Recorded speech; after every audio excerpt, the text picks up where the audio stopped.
నేను నీకు చెప్పిన మాటలను గైకొని ఆ మాటల చొప్పున జాగ్రత్తగా ప్రవర్తించుటకు జాగ్రత్త పడు. అప్పుడు నీ ఎదుట ఎవ్వడు నిలవకుండా నేను చూసుకుంటా అన్నాడు.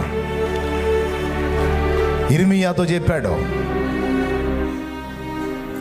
నీవు నా నోటి వలె ఉందువు, నీ నోట నా మాటలు ఉంచి ఉన్నాను అన్నాడు. మాట, నరపుత్రుడా నీవు చక్కగా నిలవబడు, నేను నీతో మాట్లాడాలి. మాట్లాడితే అప్పుడు నువ్వు జనములకు ప్రవక్తగా ఉంటావు.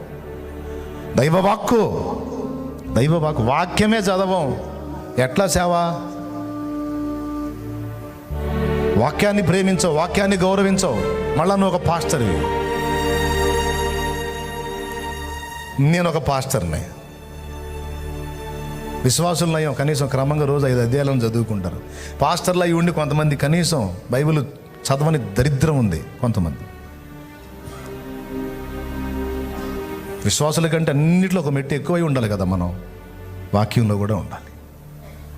విశ్వాసి రోజు పాపం పనికి వెళ్ళేవాడు కాబట్టి ఒక 5 అధ్యాయాలు చదువుకొని పోతే సేవకుడికి ఎంతో అవకాశం ఉంటుంది కనుక 5 అధ్యాయాలు కాదు, అవకాశం ఉన్నప్పుడల్లా దేవుని వాక్యాన్ని మదించుతూ ఉండాలి.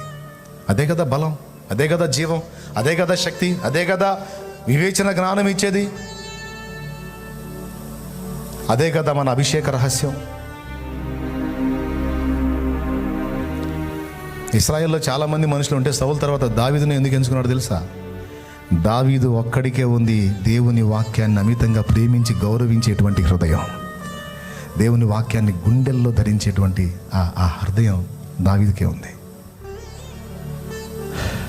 ప్రార్థన చేద్దాం, దేవా నన్ను క్షమించు,